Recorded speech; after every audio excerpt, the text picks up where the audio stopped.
So, go ahead and get going. Yo, what's up, man? This your boy D, and I'm back with another show, another On the Porch, y'all. And guess what, man? Look, I know y'all looking around. I know y'all see the background. I know a lot of y'all see the background, so you're probably familiar about where we at. But if you don't know where we at the one and only Culture Park, down here in the 7th Wall on Franklin Avenue. And look, it's a beautiful day out here today, and we about to sit down with my boy Nate, and we just gonna get to the bottom of a whole lot of things that Nate got on his chest that he ready to get off, about the industry, about how he came up with the idea of Culture Park, the culture of New Orleans, and the part that Culture Park is playing in the culture. I know that sounds crazy with using culture a lot, but it is what it is. So without further ado, man, I want to thank my boy Nate for coming to sit down with me today. Thank you for bringing us into your space, bro, because it's your space. It's your baby right there. I appreciate it. And it look good. It looks good. Appreciate you know what I'm saying? So let's just get right to it, bro. Tell the people, they know you as Authentic Nate. Yes. Right? Yes. Right? Yes. So let's tell the people, let's get to it and just let the people know where Authentic Nate come from. Okay. How Authentic Nate came about. What made you even say, you know what? I'm gonna start calling myself Authentic Nate. You know what I'm saying?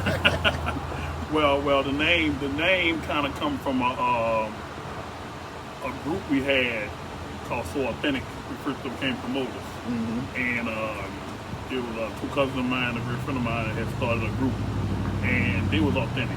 Okay. So I wanted to kind of like still keep my name attached to them. So I called myself Authentic. But really the name came from them. Okay. They didn't give me the name. I kind of just used it because they kind of felt like we always connected together. Okay. For the people I came into business with. Gotcha. Almost 17 years ago. Okay. And they all doing different things in their life right now. I got a cousin who owned, he basically bought bar culture from his now child right now, Tulane Avenue.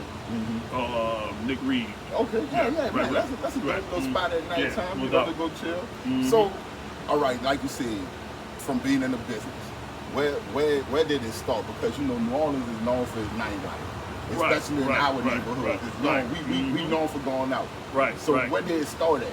My journey a little bit different from most people in the business in New Orleans. Like I come from a working 9-to-5 background. Yeah. Like I didn't come up in music. My family ain't into music or things like that. We just honestly was they was college kids back in them days. Just want to give parties, and honestly, I was a little bit older than them because of more experience. When they came to me, being a big cousin type vibe, and asked me what you think about the idea. I said, well, if y'all want to do it, my back y'all on it. Take it from there. They kind of all loved it, kind of went a different way later in life, but I kind of stood into it. And then I saw a niche for it, and I kind of enjoyed it. I did a lot of stuff around the city, different clubs here and there. I worked with multiple DJs. I mean, some of the best in the city have to offer. And then I realized the culture had a void for our own, because I did go to a lot of nightclubs asking could I use their venues. People closed the doors on us. They didn't let us come in, let us do what we want to go do for the culture. We go to a radio station, let the people out of advertisement, and nothing wrong with that back in the day, but honestly, it ain't a whole lot of money. We got to put some money out for it. So I realized I came up with my own venues. I opened up bar culture first, and it was successful. Well, bar culture would be no Culture Park. Right. No Culture Park would be no Child Nola. So it's almost like all those things kind of entwine with each other. They come with each other. So it's like today now, we have Culture Park on Franklin Avenue, 2000 Franklin. It's for the culture. So I designed it 100% for the culture. So all type of culture. The culture don't discriminate. Everyone fits for the culture. It's for everyone who have an idea, one creativity, one opportunity to basically express their culture inside this space. I rarely ever charge anyone high prices to use the venue. Especially most people know me from the business, so naturally it's my job to give back from them supporting me all those years. So they would be great to do what I'm doing here. I mean, I did a club night with the world famous DJ Papa for 7 years at the House of Blues, and honestly, those was the time that people kind of got to know who I was. I'm tribute to his name. It was definitely kind of gave me a little buzz for myself in the city. Right. You know, shout out DJ Pop for sure. Right. And like coming through this business, I learned that we don't have a lot for us. So when I mean us is that people can come here, do what they want to do, express their feelings, express their thoughts. No one can feel it ain't designed just for one demographic. It's for everyone. It's all about that, yeah. So when I came in here back in 2018, it was an empty dump yard, and I just went to work. Went to work, and I asked for a lot of direction, guidance from the man upstairs, and through a lot of blessings and stuff like that, I was able to create this nice venue for not just for myself, but for my co-workers, for my partners inside of it. People that helped build it. I have people that have been here since day one, when it was all concrete, just one boss. So it's like it's family now. You know, this thing became family. Right. We let vendors come here, sell their food. We do pop-up shops here. We do a little bit of everything going on inside this place here. Right. Because when you look around, you can clearly see it was like a little gas station. It was a service station for sure. Right. It was a service station. Right. And what I see is you kept with the station in the background. What was the thought on that of saying, you know what, I'm gonna keep this station set up just like it is? It was crazy about about it. My realtor brought me over here in 2017 to drive me off here, and I told him leave me here for an hour. He said, well, the area not too good. I said, well, leave me here for an hour. Let me come in here and sit here for a while. And I said, you come back give me when you're ready. Don't call me. And honestly, I worked on this place a year and a half before anybody knew what I was doing. Because I honestly was going to get all my thoughts, all my mindset on it. My cars was rolling on Tulane Avenue. So I wanted to come here and focus on to give us something else to do, because we don't have a lot of space, a lot of black-owned places in New Orleans where we can kind of just express ourselves. It's all about expression. That's what culture really all about. They call it culture, but they really call it expression. So that's what I tried to do. I mean, it took some time. I mean, we went through a pandemic, being closed, and then the pandemic was kind of a blessing for our end, because we were the only thing open during the pandemic. We were outside, the place over 2,000 people. So, of course, we did a lot of numbers during the pandemic. We tried to give back, give people opportunity to come here, study clothing. We did pop-up shops during the pandemic, and you need it. It was a place that you can come to and be home. When people call me up, now we'll do something. My house is your house.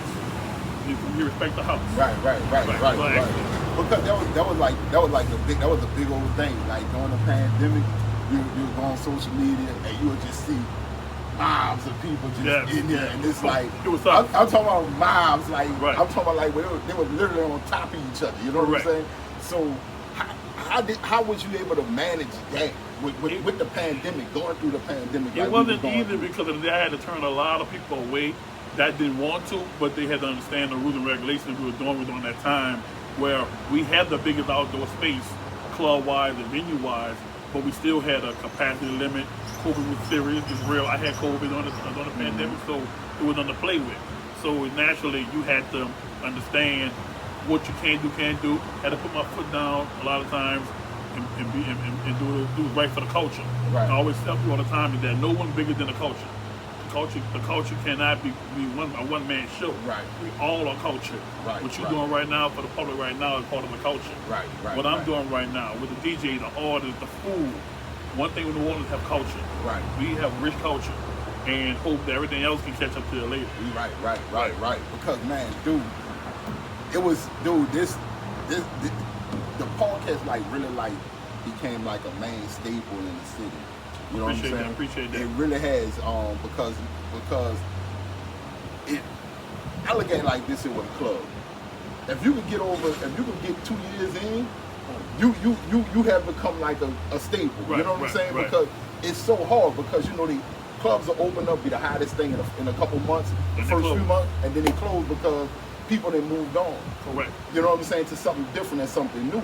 How is it that you're able to sustain because I think, let's just put it in perspective, right? The business you're in, the entertainment business, as far as with the club and music and keeping abreast of what the people want in today's time. It's hard to, if you make it over a year or two, you're doing a lot. You're doing a lot. So how you able to sustain like you're doing right now? You have to reinvent yourself all the time. You have to be open-minded. You have to be willing to listen to the people around you and understand that there's always going to be something new or something come along better and things like that. Stay true to who you are and what you are and stuff like that. So I understand this is a seasonal place. New Orleans, one thing about New Orleans people, they do not like cold weather. So during the winter, it's closed. Right. The springtime is the best time around here because the springtime is the best time of year. Right. Fall is cool, but we got a few months in fall until it get cold. So it's like, it's a hit and miss. So the most important is that staying true to who I am and what I am and what the place is. I mean, I do turn away a lot of business too.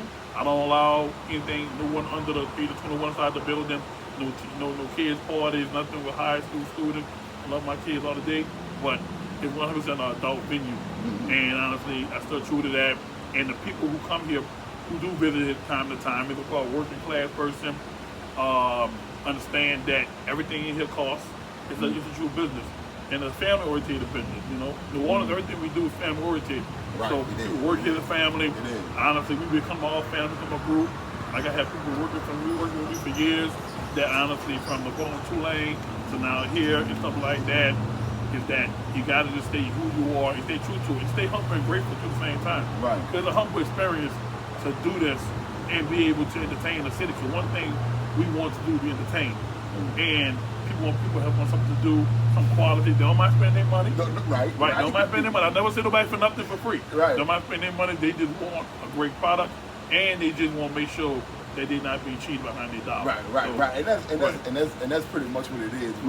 We'll spend money. Yeah. As long as you're giving out something good, right, and you making sure I'm leaving away feeling like, you know what, I had a great experience. Right. We ain't got no problem with doing it. And I try to do my best. I ain't perfect. I make mistakes too.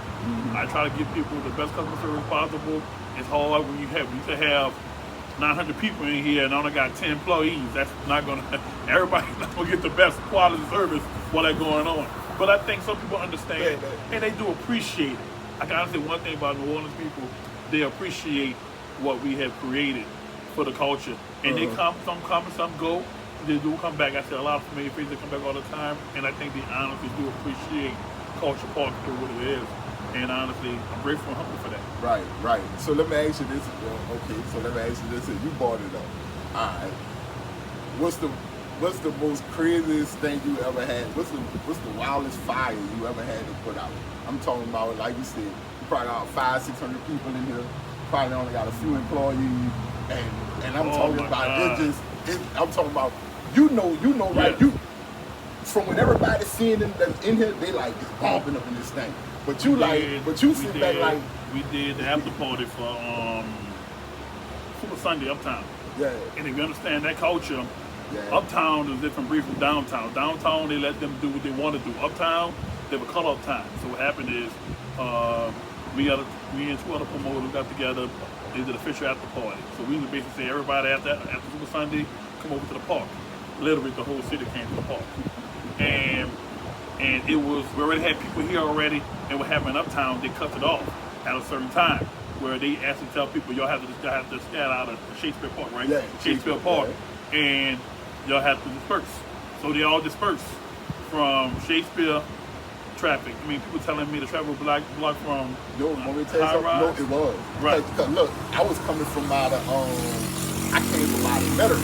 Right. With something. I'm coming down 610, and I'm talking about they had just one solid line all the way down 610. Right. Trying to get off on Franklin. That was crazy. After that event, I had the city call me up. I had my city council director called me up. I said, that's one time, that's not what we're trying to do around here. But it was a perfect storm. It was like the springtime, Mardi Gras. One thing about people, they're not going home until they want to go home. They're not moving like that. So I had to make a decision, shut the party down. They understood because safety comes first. We didn't want no one to get hurt around here. There was too much going on. We couldn't probably search people the right time. And that was one of the perfect storms. And I had to do what I had to do at the time. But that was probably the most nerve-wracking event I ever had. Thousands of people outside. They had to have at least 3,000 people outside, maybe another 2,500 inside. It was crazy. And honestly, it ain't built for that. And I love our culture so much. I would never ever justify anybody's safety behind a dollar. Right. And honestly, it's not even worth it. Right. And stuff like that. And I think after the smoke settled, And I took a hit here and there from people. They understood the safety process behind it, Right. and it what it was. But honestly, like, I love that people come here and appreciate what I created. I ask you all this one thing. I don't take it for granted. Don't take it for granted, because the day if it closed down, I'll get thousands of phone calls saying that, what Culture Park? What happened to it? Well, it only gonna work from the people in the community to understand what we have to do with it, to appreciate it. So I allow certain things, some things I don't allow inside here, and it's there. It's theirs. It's more for the culture than for me. I'm the person that takes the responsibility and run it and operate it. But 100%, we do second line events in here. We do concerts in here. We do. My cousin got a big champagne class we do every year in here. That's major. He bringing all different kind of decor inside the building. I mean, he made it feel like a whole another place. And it kind of give you an out of town vibe when you come in here. And every year I'm adding something to it. Like where we at right now was an original location. This was the new spot. New area. I added on to this, and they have other lots around here. I'm planning on buying them to add more to the culture, to give people more to do. I would love to build a in-place restaurant. So like when vendors want to come in here and cook their food, come sell your food here. I don't bear to charge vendors a quarter a cleanup fee to come sell your food. What you make is you make. That's your money. Like that's the kind of person that I am. So people get to know who you are. Sometimes people see you on the gram, or people see you in business. They don't really know you can to paint. No. They probably can't even tell who's my last name. But they only go over what they know and what they see. Right. And understand that we all judge people by what they see. I hope this interview can give people a little taste of who I am. Understand that this 100% is for the culture. Right. And if I tell you all the time is that there were times when I wanted to leave New Orleans and go start life somewhere else. I said, well, if all the leaders leave, then who will be here to build? We all can't leave and say, okay, we made some money here, now we're going to branch off, we're going to do our own thing somewhere else and take our culture somewhere else. And they're the wrong ones who do that. But if everybody do that, then who's going to be behind to make sure the people here to have a good time? Right. And honestly, that's why I kind of like I got in bed with it, and I don't regret it by far, because in the day, it's every day I come here. Sometimes I take it on, you know.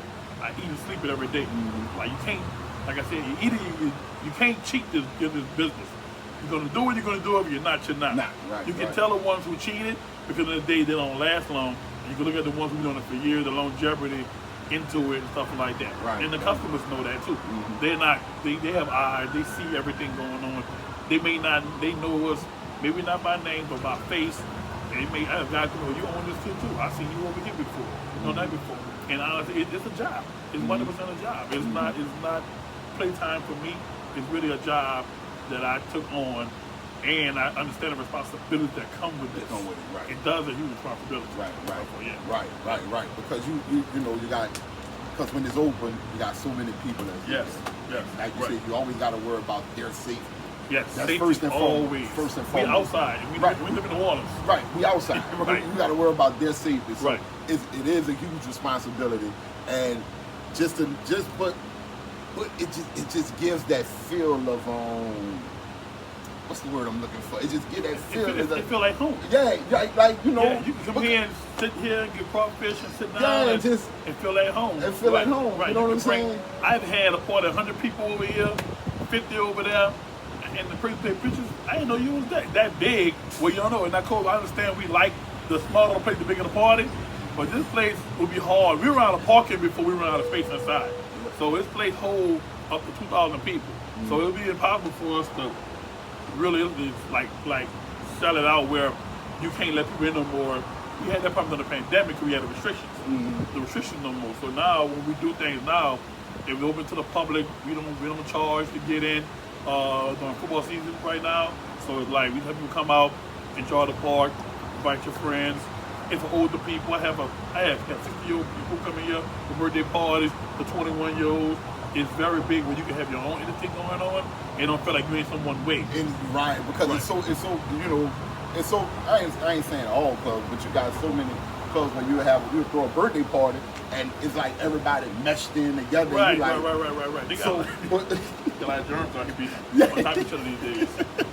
So, but to see this here, man, it's like you said, you can look at the video y'all put up, and you can see it's a lot of people in here. Yeah. But by it being so big, you'll be like, It's still nice. Yeah, Right. it's It's like nice. a lot of people.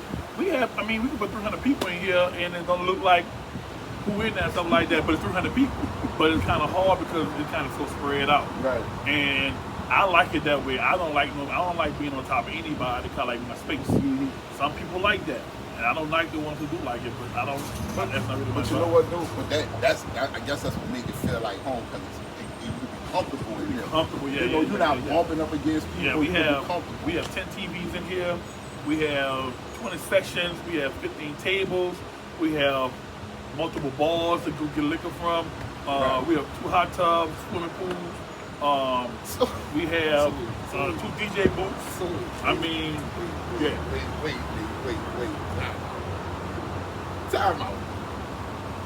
You mean to tell me you got hot tub in Yeah, we have a hot tub in here. here? Wait. Wait, you know what I'm asking you? You said you got a hot tub over here. Yeah, I got a hot tub in here. It's for the culture.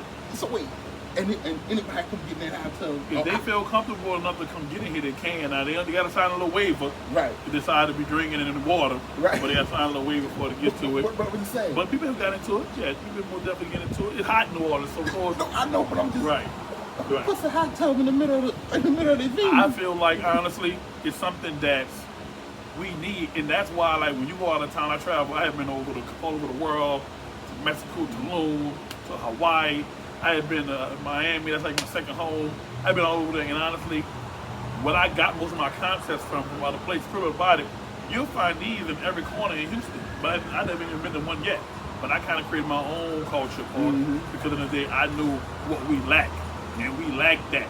Shout out to all the venues in the city. But I knew we lacked this at the time when I was doing it. Right. And I want to let me create my own, put my own stamp in here because it's very authentic. You can duplicate a lot of things in this world, but you're not going to duplicate this. No. You can't duplicate it. It's too hard. This place sits on 9 lots. Right. 9 lots. This place really sits on a half an acre. Right. Not too many people own a half an acre in New Orleans. No, and they gonna no. If anything, if they own a half an acre, they're gonna put their house on there. So their personal home, they're not gonna make it as a no, they you know what I'm saying? And I'm kind of a little right. I'm a little bit different, right? So I try to be unique. I try to be authentic. I try. I mean, I ain't perfect. Right. I try to be perfect. Yeah, you know. So, damn man, a hot tub. Yeah. Let me get one of these water. Say, bro, I didn't know. How long a hot tub been in there? Well, we have one right here. That one came here first. We did that one back right before COVID hit. We built that one. And then we built the new side over here. But because we don't promote the hot tub, people not coming here prepared for the hot tub. They like the ambiance. It's like I mean, the pool area is more of a look. It ain't. I might have had 4 people through the whole summer get inside there because they ain't really designed to get in. It's more designed for just a vibe. People vibe in New Orleans now. We have caught up to the world, and now we into a vibe. Whether the vibe happens, people want to enjoy. They want to smoke their hookah. They want to get good drinks in.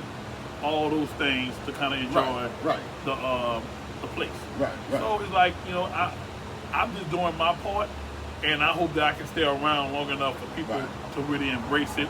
I'm always open with promoters, DJs, people do festivals. This is more of a festival ground. If you have a good festival idea, you tell them, call me up, look me up. If you have a festival idea, we can work together on it. Because in the day, we need to bring our ideas to play. Right. We don't have a lot to it.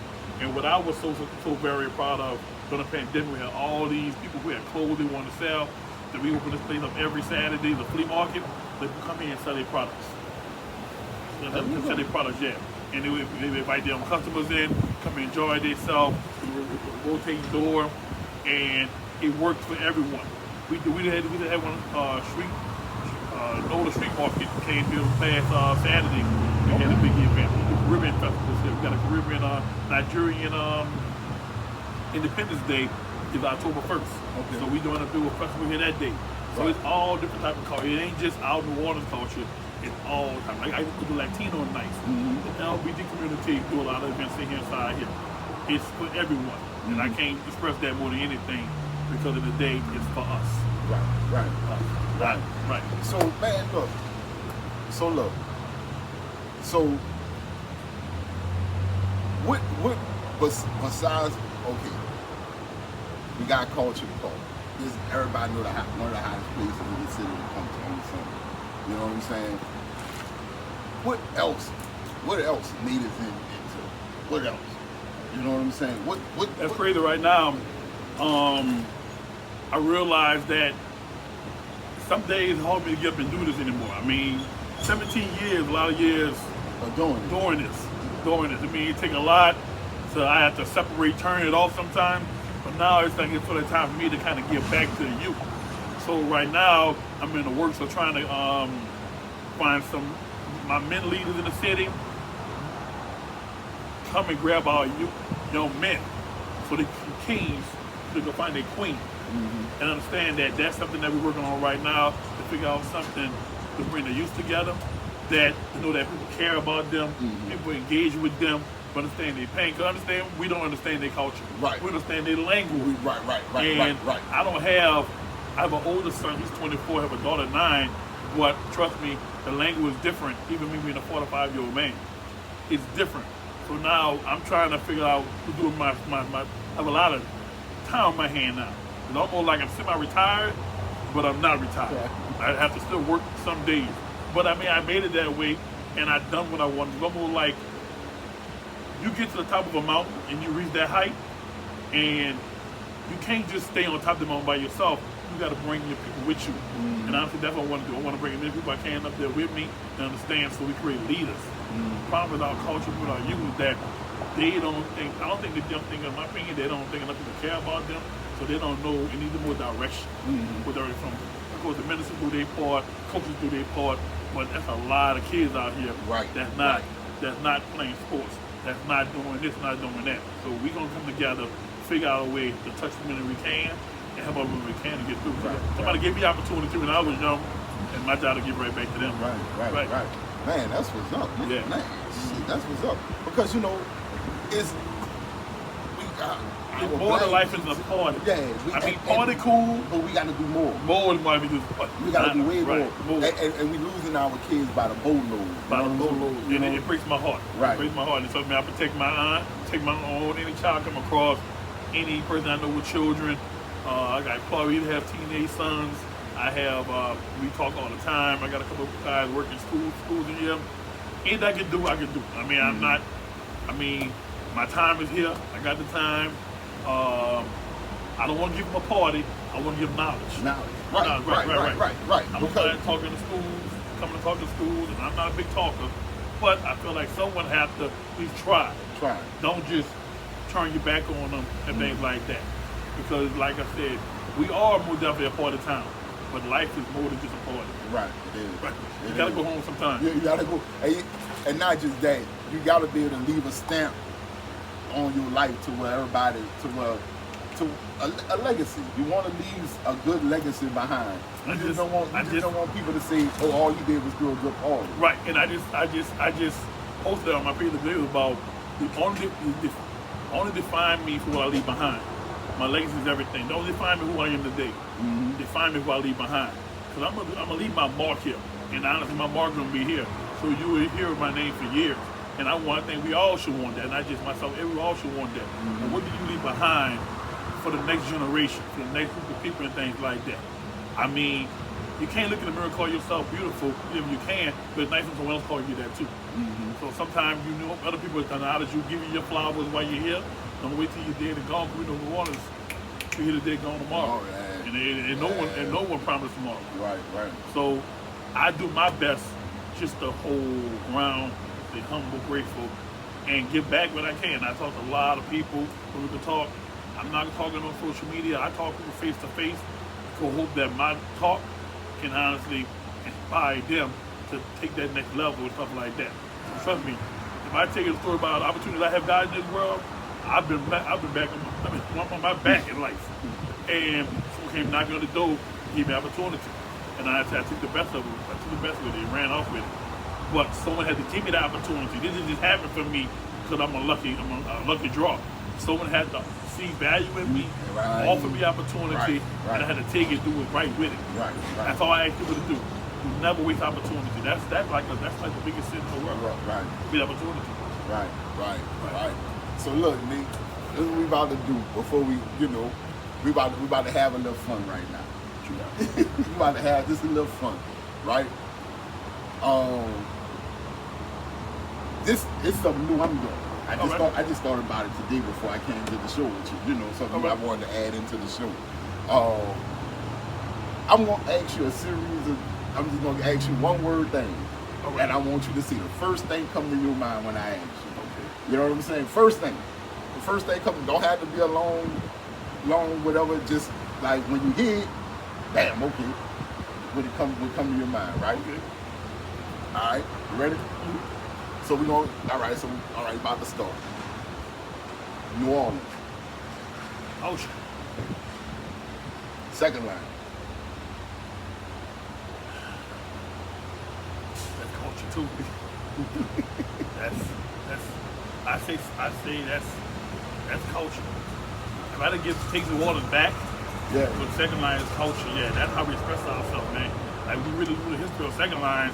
That's how people second line, even in a sad time, a good time. That's our culture. Yeah. Culture. All right. DJs. Ooh, man. DJs. It wouldn't be New Orleans without the DJs. It wouldn't be none without we having great DJs here. Right. Great entertainers.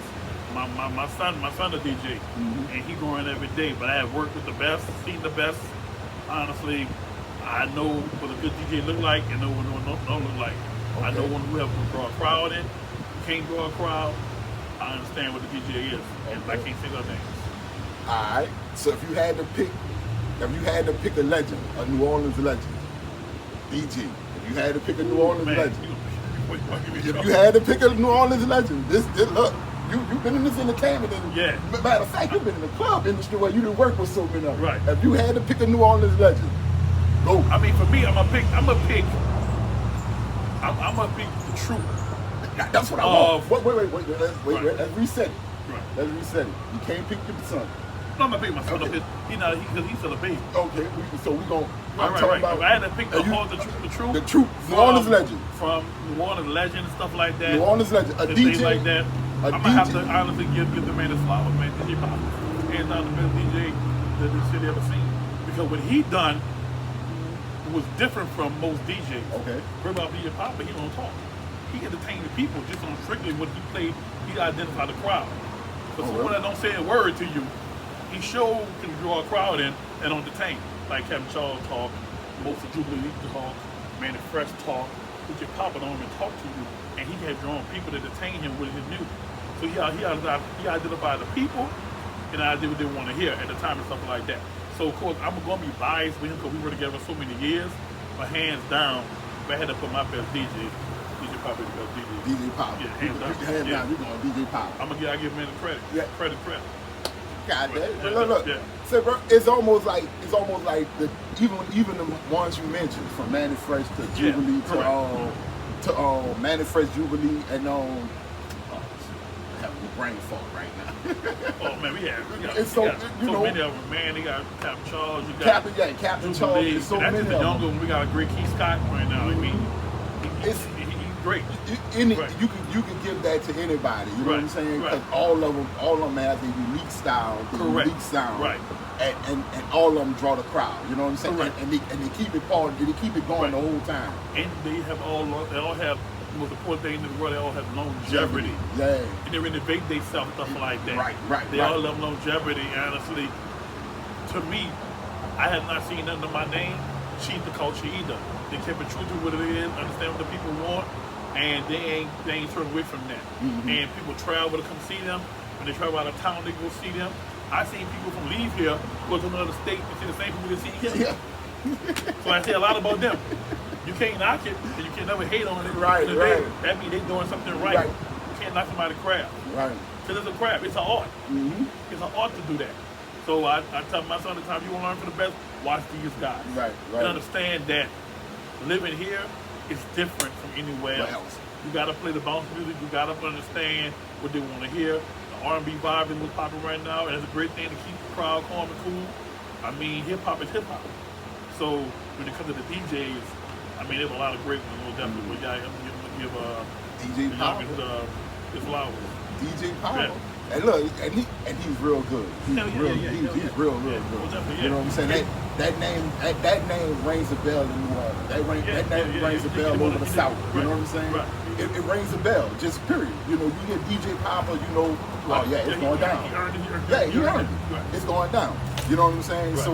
So you know, all right. So you made it through the first lightning round ever. It wasn't, you know, but it wasn't without. It was the first time. So we're gonna work at it, get it better. Right. But at the end of it, it all came back to one thing: culture. Culture. You know what I'm saying? The culture is everything to me. The culture matters to me more than anything, and that's why, like, I would love to have a DJ festival in here. I would love to have a food festival in here. I love everything you can name in New Orleans. A music festival. Everything you can name, I would like done in here. Stuff like that. People take the venue, bring it up, bring their own culture. You know, that's what I wanted. That's what I built it for, and I want it to be done. I'll wait till I'm gone or place not here no more, because it's a vibe that understand what we have here is not regular. It's not normal to have here. I mean, this place sits in the middle of an area that was abandoned, a warehouse district. So when I came here, I went to City Hall, asked them, can I get a liquor license here? They looked it up on the map. I promise you, they said that's an industrial area. You can do what you want to do. Nobody cared. The city council told me, he said, I'm so happy you came around here, because there's nothing here. You gave the place energy. You get every energy. Nobody's not coming on Franklin Avenue like that. I'm off the beat. So if you come here, you really got to be rocking with this place. Right. I'm not downtown at the Superdome. I'm not on Fortress. I'm off the beat. Yeah. So if you come in here, you come in here. I say a lot about it. I give myself a round of applause too. You come in, you come in here. You come in here. I say a lot of folks. And the thing is, you have people coming all the way off the West Bank. Yeah. All the way off the West Bank. Right. All the way up out of all parts of you would think for the most part, because it's here in the Seven Walk, close to Gentilly, close to the east. It'll be like a Gentilly Seven Walk type deal. But man, you got people that come from all over the city. Think about it, you can find many tourists come here. Yeah. Like a lot of tourists come here. I actually to everyone who ever talk about the park when they're in hotels, stuff like that, to refer us to other people. A lot of tourists come in here. They tell us about the park. They say, this person referred me. So I give people credit. Like, people always quick to say that we don't support each other. That's a shame, we do. We do support each other. That's people all the time. They refer my spots to people from out of town. People quick to say they don't and stuff like that. They never came to people feel like they don't. But I get a lot of referrals from other people around the city. They're telling people, man, I heard about Culture Park when you're open. Forget about it. I'm not open enough. I'm open on Sundays to the public. Every other day, people run it out. So I should be open more, but I just, like I said, I'm getting older, so every day I'm working left these days. Yeah. Right. So look, man, look, bro, you really gave a real good insight. Yeah, what you doing, man. Yeah, I want to, like I said, this means a lot to me. Like, my first interview, hope I did okay. I hope I didn't sound too bad. No, bro. Right. I'm trying, I'm You're a very good. humble man. But I gotta put you on the spot again. I gotta put you on the spot again. This the end of at the end of the show, we always do our top 4. All right. And that's putting you on the spot again, because we're gonna go with my favorite top 4 restaurants in the city of New Orleans. Ooh, I'm a fool here in me. No, and they gotta be local. Okay, I'm a red bean lover. So you know me about red beans. Anybody know me about this video about red beans understand I eat red beans every Monday faithfully. I'm a 7-wall baby. So trust me, I ain't grew up in the 7-wall before. That's where all my roots come from. Right, the 7-wall. But so we gonna go with your top 4. And look, we ain't talking about no most best mention and nothing like that. We go your 4 go-to places that when you like, you know what, you're going to get this here, and this one I'm going. Okay. So we're gonna start right now. We're gonna go with number 4. Number 4. Jack Dempsey, Poland. Jack Dempsey. That's seafood. That's my seafood city. That's like looking for some good okra. Yeah. Fried okra, Jack Dempsey. Leo's. Number 3. I'm being okay. Now we have to go to me out. We have I have to take one of my like this family too. Anita's family. Yeah. Family. Say, bro, you know what? I don't care. Look. Hey, They got a little bit of everything in there, but you know, you gotta go sit in there on 2 I got a funny idea. I can't say it on here because somebody gonna take my idea. But trust me, you're gonna see it for my birthday this year. Anita's watch. Anita. Right. So Anita's, and honestly, the number one, honestly, is my family bought Hanks.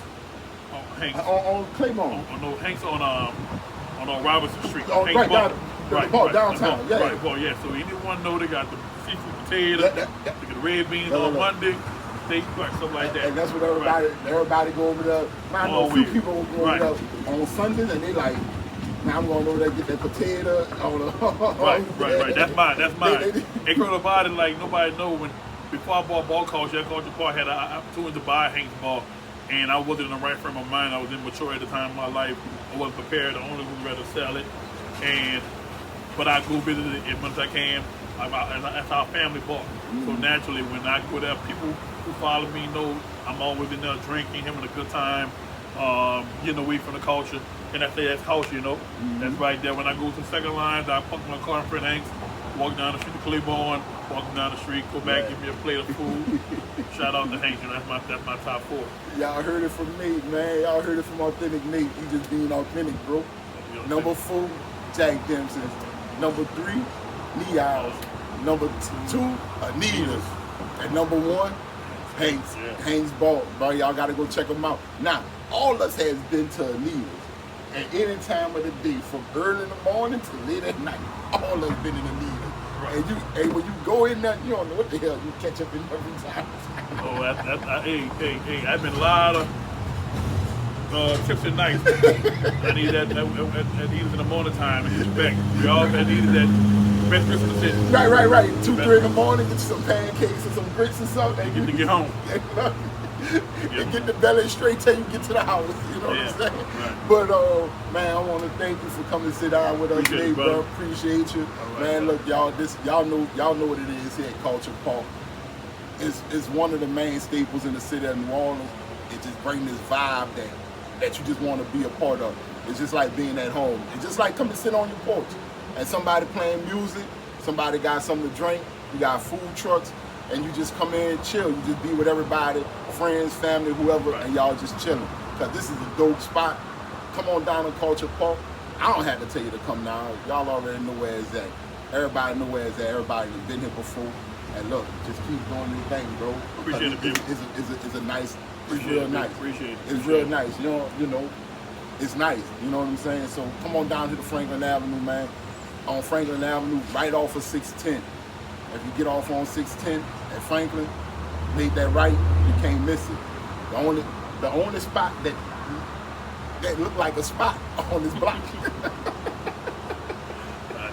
You know what I'm saying? Right. So look, thank you again, Nate, for sitting down with us.